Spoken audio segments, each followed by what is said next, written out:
Have you ever felt trapped by the weight of other people's expectations? The constant pressure from your family, your friends, your colleagues, it piles on layer by layer, until it's not just exhausting, it's suffocating.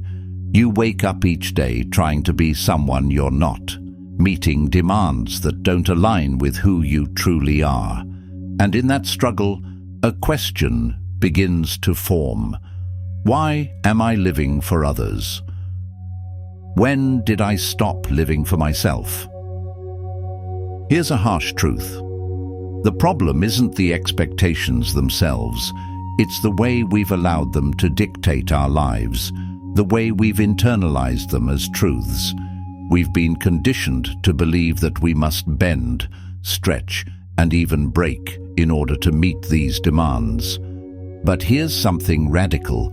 The path to a fulfilled life doesn't lie in meeting others' expectations. It's found in breaking free from them. And the way to freedom?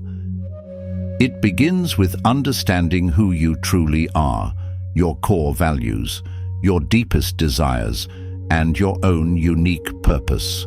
In this guide, we will explore how to reclaim your life from the clutches of external demands.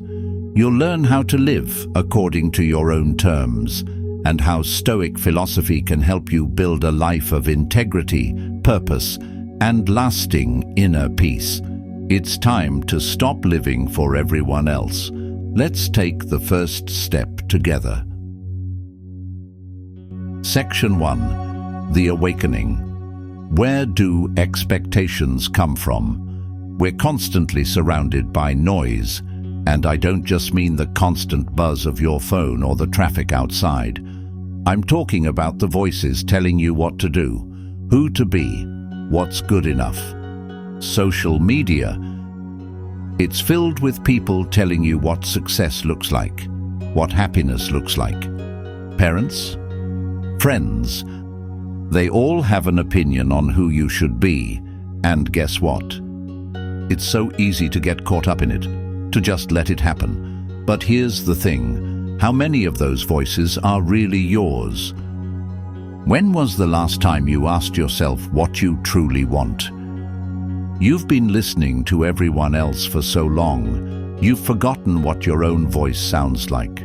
This is the moment of awakening. You need to stop and ask, whose voice am I really hearing? Is it the voice telling you to chase after promotions? To look a certain way? To follow some pre-written plan for your life?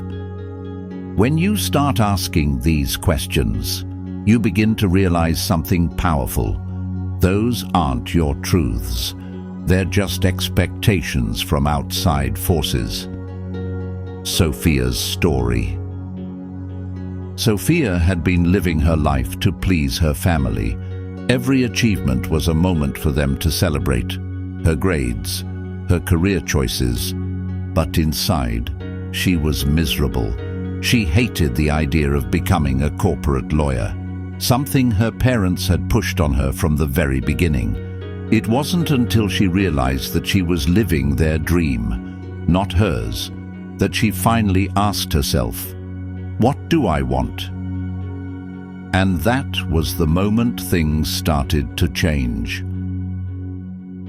Section 2. The Clash. Why do we lose ourselves? Here's the real kicker. You don't even realize it at first.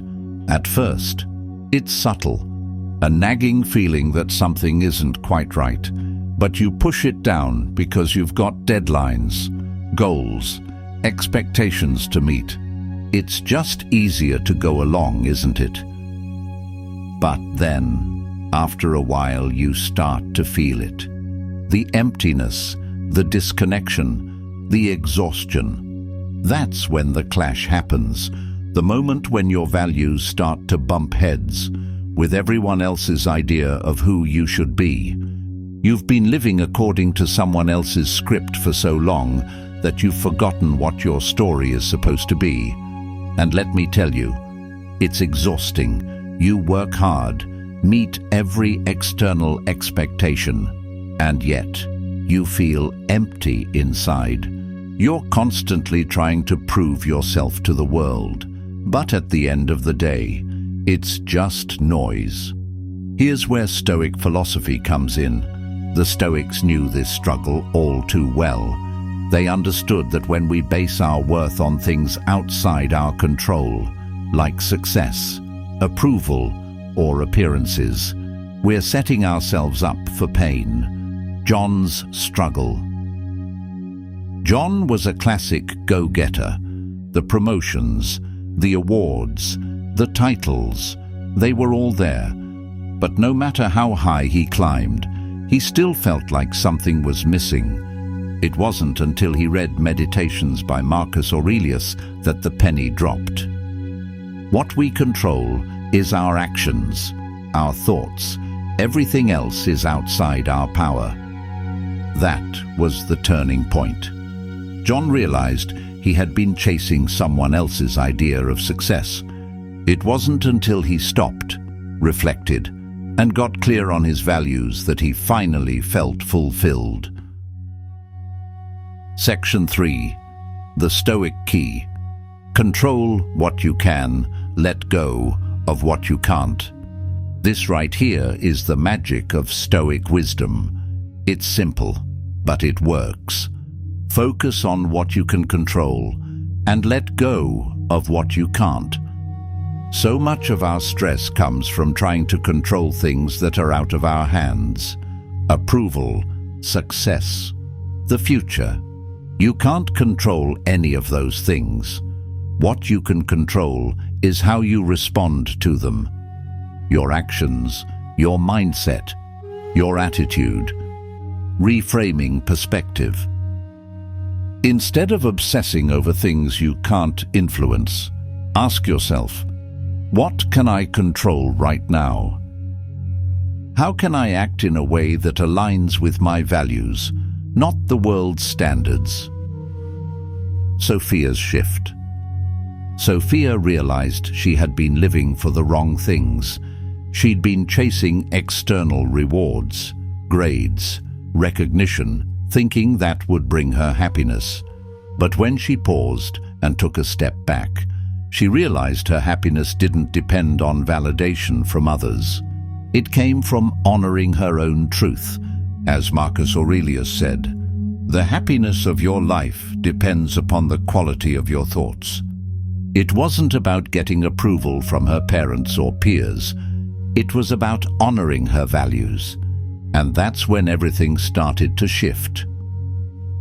Section 4. The Inner Voice. How to hear what really matters. The most challenging part of this journey is learning to truly hear yourself. So many of us are conditioned to listen to others for so long that we lose touch with what we really want or value. We follow paths that don't feel right, because we've forgotten how to listen to our inner voice. Self-reflection is key. To uncover your true voice, you need to create space for introspection. This isn't about finding quick answers, it's about exploring your inner world. Set aside time to ask yourself, what excites me? What makes me feel alive? What do I want to contribute to the world? John's turning point. For John, this moment of clarity came when he took a sabbatical from work. Without the noise of deadlines and meetings, he spent time alone, reflecting deeply.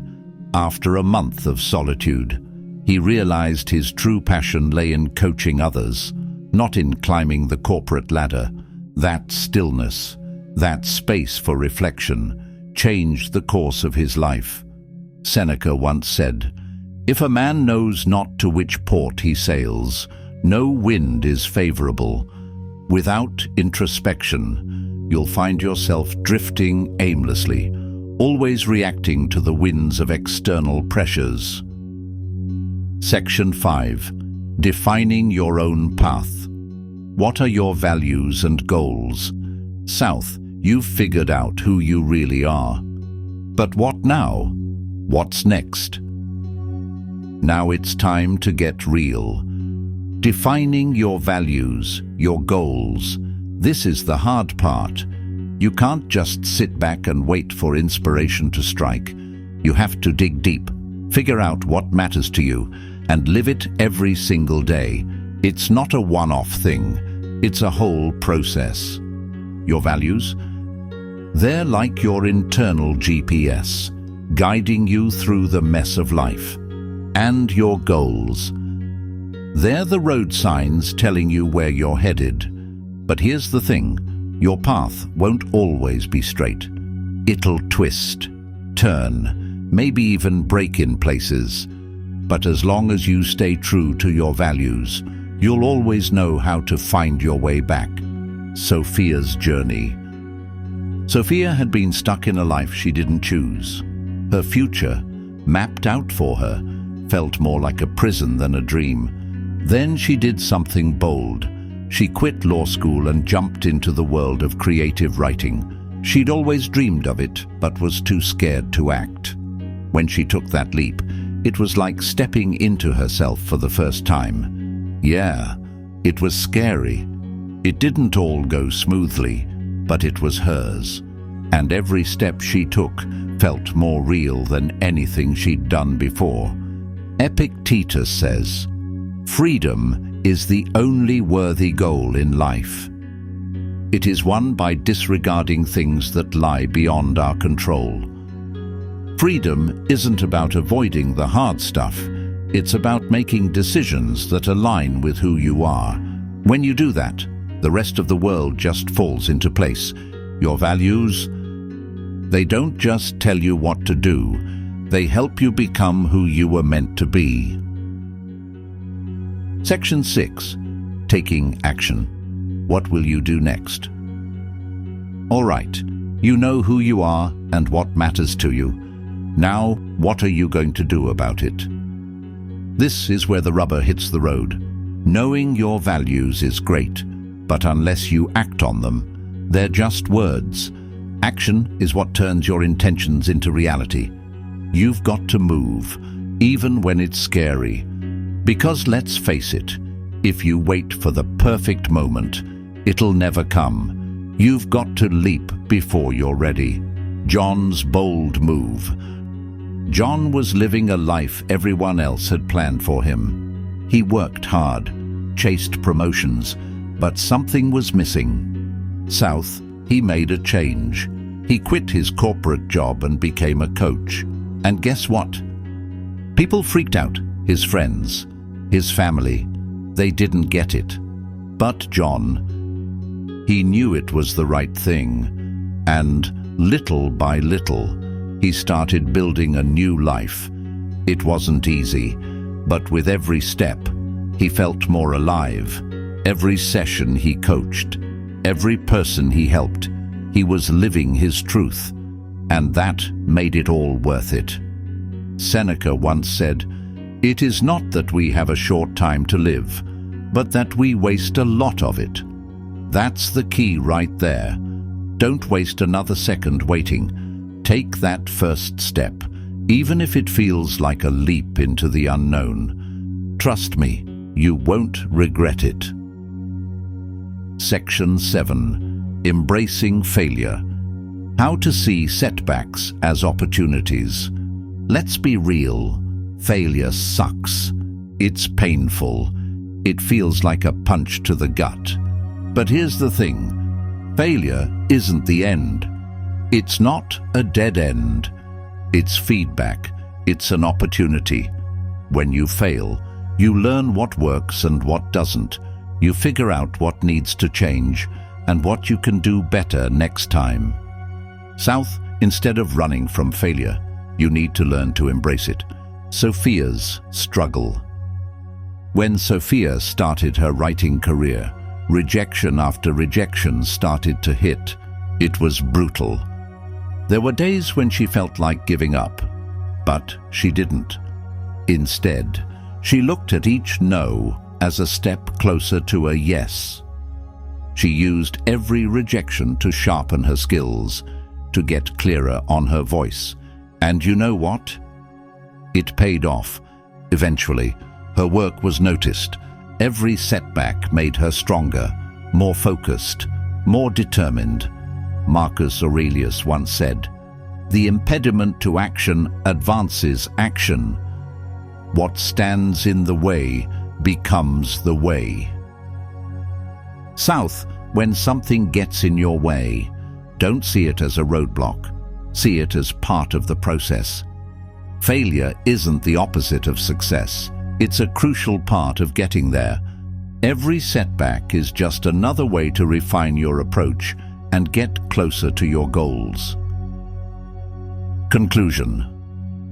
The true path to living authentically is not found in the approval of others.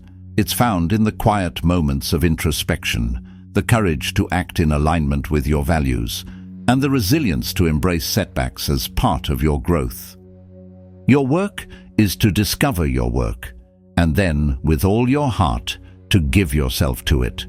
By focusing on what you can control, letting go of the rest, and following your inner compass, you'll not only achieve success, but also a deep sense of fulfillment.